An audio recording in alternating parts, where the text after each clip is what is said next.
नमस्कार दोस्तों, आप सभी का बहुत बहुत स्वागत है आपके और हमारे YouTube channel business education point पर। जैसा कि आप सभी को ज्ञात है कि हमारे चैनल के द्वारा हम प्रारंभिक परीक्षा मुख्य परीक्षा दोनों की तैयारी करवाते हैं।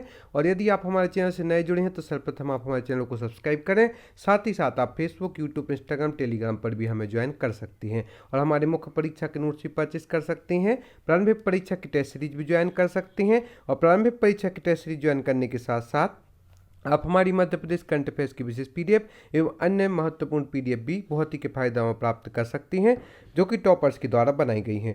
चलिए चलते हैं आज के हमारे वीडियो पर। आज के हमारे इस वीडियो में आप आंसर लिखने का पैटर्न भी देख सकते हैं।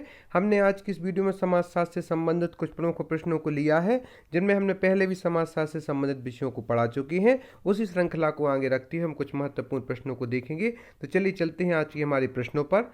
आज का हमारा पहला प्रश्न है, विज्ञान के आवश्यक तत्वों को लिखिए। विज्ञान कहलाने के लिए किसी अध्ययन को सामान्य रूप से निम्न तत्वों की आवश्यकता होती है। तो हम उन तत्वों पर चर्चा करेंगे जिन तत्वों की आवश्यकता होती है विज्ञान कहलाने के लिए। सर्वप्रथम तो है कार्य कारण संबंधों की व्याख्या करना। कार्य कारण संबंधों की व्याख्या करने से तात्पर्य है कि किस कारण से वह कार्य किया जा रहा है। तो कार्य कारण संबंधों की व्याख्या करना एक महत्वपूर्ण तत्व है विज्ञान के आवश्यक तत्वों में। दूसरा है अवलोकन द्वारा तत्वों का संग्रह करना, अर्थात निरीक्षण करना और उन तथ्यों को संग्रहित करना। तीसरा है तथ्यों का वर्गीकरण एवं संश्लेषण करना, तथ्यों को विभाजित कर उनका संश्लेषण करना तीसरा है। और चौथा है वैज्ञानिक पद्धति का उपयोग करना। यह भी विज्ञान के आवश्यक तत्वों में से महत्वपूर्ण है कि वैज्ञानिक पद्धति का उपयोग करना। एवं पांचवा है वास्तविक तथ्यों का वर्णन करना। और छठवां है सार्वभौमिकता।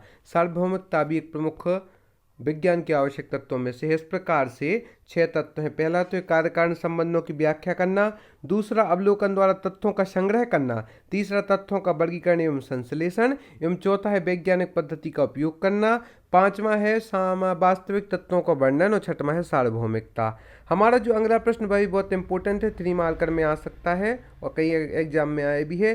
क्या समाजशास्त्र विज्ञान है? यह प्रश्न पूछा जा सकता है। तो हमें कम शब्दों में कैसे इसका व्यवस्थित आंसर देना है उस पर हम चर्चा करेंगे। विज्ञान व्यवस्थित या क्रमबद्ध ज्ञान को कहते हैं। विज्ञान से तात्पर्य है किसी वस्तु का व्यवस्थित या क्रमबद्ध ज्ञान को विज्ञान कहते हैं। इसलिए समाजशास्त्र के संबंध में प्राप्त सिद्धांत व्यवस्थित हैं। समाजशास्त्र सामाजिक संबंधों का अध्ययन करता है। समाजशास्त्र समाज का अध्ययन व्यवस्थित ढंग से करता है, इसलिए यह वैज्ञानिक है। एक बार पुनः देखते हैं। विज्ञान व्यवस्थित या क्रमबद्ध ज्ञान को कहते हैं, इसलिए समाजशास्त्र के संबंध में प्राप्त सिद्धांत व्यवस्थित हैं। समाजशास्त्र सामाजिक संबंधों का अध्ययन करता है। समाजशास्त्र समाज का अध्ययन व्यवस्थित ढंग से करता है, इसलिए यह वैज्ञानिक है। समाजशास्त्र में कौन सी वैज्ञानिक पद्धतियों का प्रयोग होता है, उन पर भी हम चर्चा करेंगे कि समाजशास्त्र में कौन सी वैज्ञानिक पद्धतियों का प्रयोग होता है। समाजशास्त्र की अध्ययन पद्धतियां वैज्ञानिक हैं और इसके नियम सार्वभौमिक होते हैं। प्रमुख पद्धतियां निम्न है समाजशास्त्र की। पहली तो है अवलोकन, दूसरी है व्यक्तिगत अध्ययन, तीसरी है समामिति, चौथी है निर्देशन, पांचवा है सामाजिक सर्वेक्षण। इस प्रकार से यह समाजशास्त्र की वैज्ञानिक पद्धतियां जो प्रयोग में ली जाती हैं वो हैं। पुनः इन पर चर्चा करते हैं। पहली तो है अवलोकन, दूसरी है व्यक्तिगत अध्ययन, तीसरी है समामिति, चौथी है निर्देशन और पांचवी है सामाजिक सर्वेक्षण। हमारा जो अगला प्रश्न है, किन आधार पर कहा जा सकता है कि समाजशास्त्र की प्रकृति वैज्ञानिक नहीं है? जहां पूर्व के प्रश्न में हमने जाना कि समाजशास्त्र विज्ञान है कि नहीं, तो उसका आंसर मिला हमें समाजशास्त्र विज्ञान है। और इस प्रश्न में हम देखते हैं किन आधारों पर कहा जा सकता है कि समाजशास्त्र की प्रकृति वैज्ञानिक नहीं है। समाजशास्त्र को विज्ञान न मानने के पीछे निम्न तर्क है, हम उन तर्क पर चर्चा करते हैं। समाजशास्त्र में तटस्थता का अभाव है। विज्ञान की पूर्णता इसमें है कि उसके द्वारा तथ्यों को नापा तोला जा सकता है। विज्ञान की पूर्णता से तात्पर्य है कि उसके द्वारा तथ्यों को नापा तोला जा सकता है, जबकि सामाजिक घटनाओं की माप यथासंभव संभव नहीं है। तो यह भी एक प्रमुख कारण बन सकता है कि विज्ञान की पूर्णता इसमें है कि उसके द्वारा तथ्यों को नापा तोला जा सकता है, जबकि सामाजिक घटनाओं की माप संभव नहीं है। समाजशास्त्र में प्रयोगशाला नहीं होती है। समाजशास्त्र भविष्यवाणी नहीं कर सकता क्योंकि समाजशास्त्र परिवर्तनशील है। इसलिए समाजशास्त्र भविष्यवाणी नहीं कर सकता है। इन तर्कों के आधार पर कहा जा सकता है कि समाजशास्त्र की प्रकृति वैज्ञानिक नहीं है। स्रोत है रॉबर्ट बी स्टेड। समाजशास्त्र एक तार्किक विज्ञान है। समाजशास्त्र एक सामान्य विज्ञान है, ना कि विशेष विज्ञान है। रॉबर्ट बी स्टेड के अनुसार समाजशास्त्र एक तार्किक विज्ञान है और दूसरा समाजशास्त्र एक सामान्य विज्ञान है, ना कि विशेष विज्ञान है। इसके बाद के जो महत्वपूर्ण प्रश्न है ऐसे एक है, द सोशल कॉन्ट्रैक्ट के लेखक कौन है? तो इसका राइट आंसर है रूसो। रूसो जो कि द सोशल कॉन्ट्रैक्ट के लेखक हैं।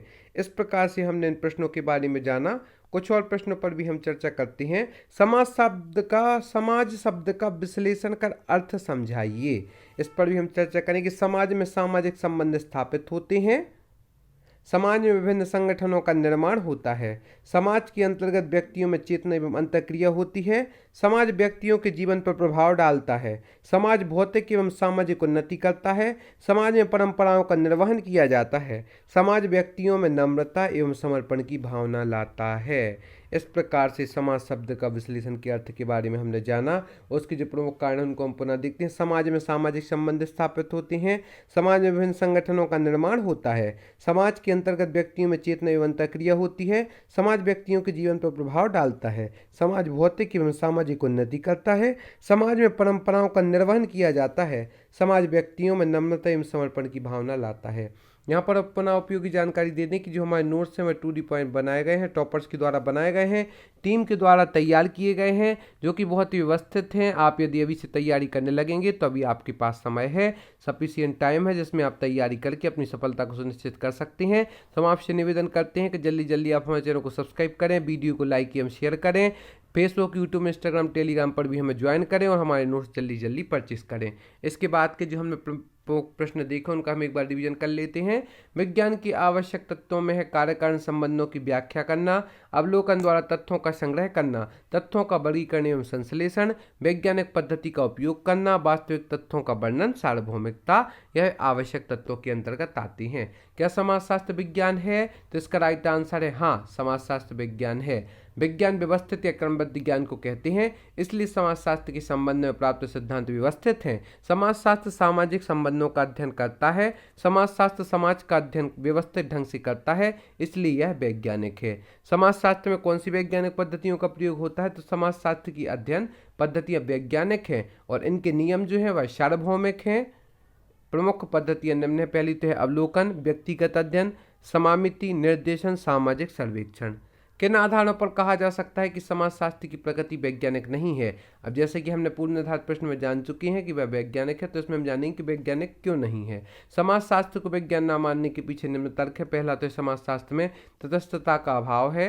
विज्ञान की पूर्णता इसमें है कि उसके द्वारा तथ्यों को नापा तोला जा सकता है, जबकि सामाजिक घटनाओं की माप संभव नहीं है। समाजशास्त्र में प्रयोगशाला नहीं होती है। समाजशास्त्र भविष्यवाणी नहीं कर सकता क्योंकि समाज सतत परिवर्तनशील है। रॉबर्ट बी स्टेड के अनुसार समाजशास्त्र एक तार्किक विज्ञान है। समाजशास्त्र एक सामान्य विज्ञान है, ना कि एक विशेष विज्ञान है।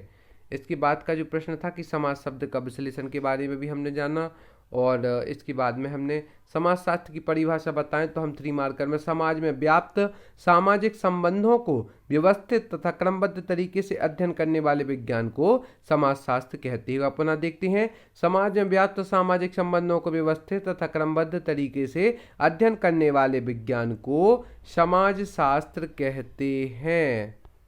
इस प्रकार से हम समाजशास्त्र समाज प्लस ज्ञान समाजशास्त्र समाज प्लस ज्ञान से बना है। समाजशास्त्र वह विज्ञान है जो समाज का अध्ययन करता है। सरल शब्दों में हम परिभाषा दे सकते हैं कि समाजशास्त्र वह विज्ञान है जो समाज का अध्ययन करता है और समाजशास्त्र समाज का वैज्ञानिक अध्ययन करता है। आप सभी का बहुत बहुत धन्यवाद हमारे इस वीडियो को देखने के लिए। हम आशा करते हैं कि आप हमारे साथ जुड़े रहेंगे और यदि अभी तक आपने हमारे चैनल को सब्सक्राइब नहीं किया तो सर्वप्रथम आप सब्सक्राइब करें, ताकि आप घर बैठे अपनी सफलता को सुनिश्चित कर अपनी तैयारी निरंतर करते रहें और जल्दी जल्दी हम आप हमारे नोट्स भी परचेस कर सकते हैं। डिस्क्रिप्शन बॉक्स में जाकर इंस्टा मौजूद लिंक से आप हमारे नोट्स भी परचेस कर सकते हैं और व्हाट्सएप लिंक से भी जुड़ सकते हैं। धन्यवाद।